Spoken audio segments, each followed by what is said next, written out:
This video is brought to you by Welcome to Cool Green Clothing. We done gone worldwide and we coming straight out of Baltimore.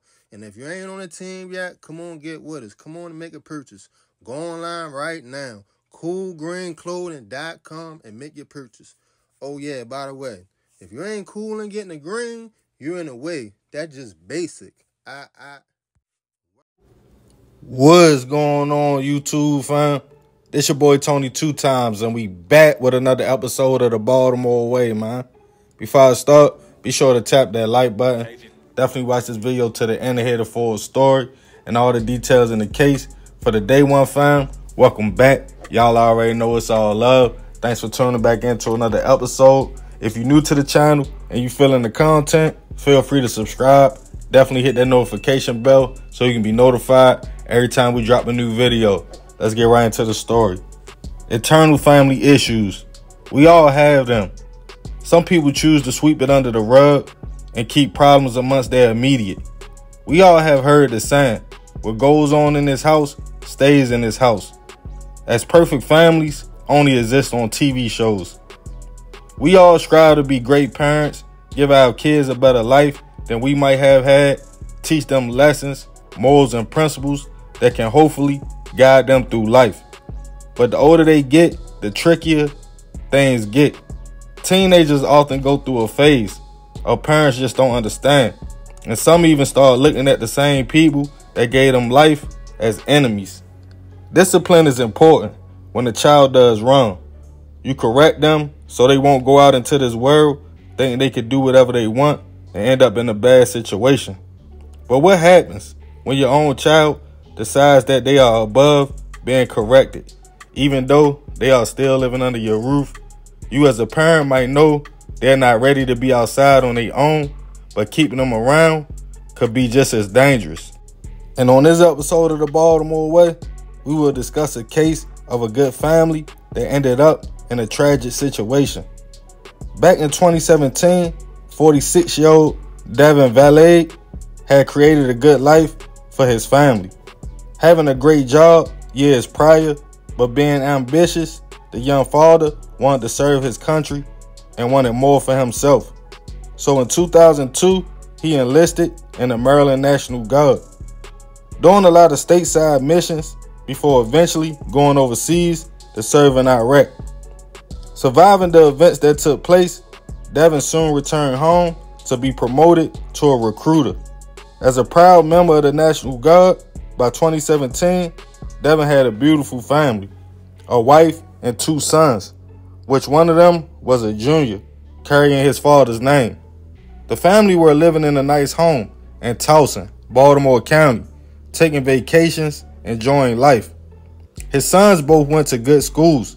The oldest, 19-year-old Devin Jr., graduated from Calvert Hall College High School back in 2015, and according to neighbors and friends, was very laid back, played sports, basketball around the neighborhood, always spoke, and was real polite, saying yes ma'am and no sir. Being raised by a father that served his country, respect was definitely important. To most people on the outside looking in, it seemed like the perfect family, minus Devin Sr. and Jr. having a few disputes. As far as discipline was concerned, as young boys often try their fathers.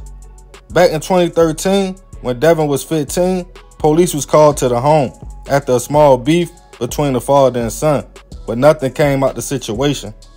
Now a high school graduate and considered grown, Devin Jr. was trying to figure out where he stood in life. Still at home with his parents, the young man was making plans to become independent. But on March 5th, 2017, things would get crazy. As Devin Jr. was driving, he would get into a minor car accident during the day.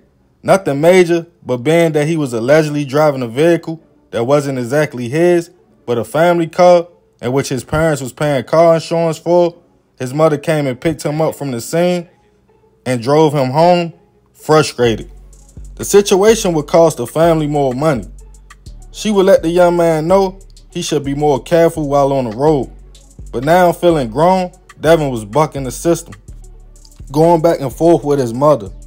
A short time later, his father, Devin Sr., came home and intervened, disciplining his son for raising his voice at his mother and about the accident. Tensions in the home were high as the father and son clashed, allegedly even turning physical. Devin Sr. went into the master's bedroom with his wife and younger son. When mad about everything, Junior went to the basement to retrieve his father's gun, came upstairs and started making threats. His mother pleaded with the young man to drop the weapon, but he was serious. The family locked themselves in the master's bedroom, but Junior allegedly kicked in the door. His father then took a step towards him to de-escalate the situation before a shot went off, striking Devin Sr. in the chest. Then he dropped the blick, and Devin Jr. and his little brother both called police. As his mother was in shock, Baltimore County Police responded to the 8100 block of Kirkwall Court in Towson around 10 p.m. Devin Jr. walked out with his hands up, stating the gun was on the floor. He attacked me and I shot him. He was put in handcuffs as police entered the home to find Devin Sr., unfortunately, already gone. Junior was taken into custody and waived his Miranda rights, telling police he went to get his father's .45 after an altercation and shot him. He was charged with first and second-degree murder.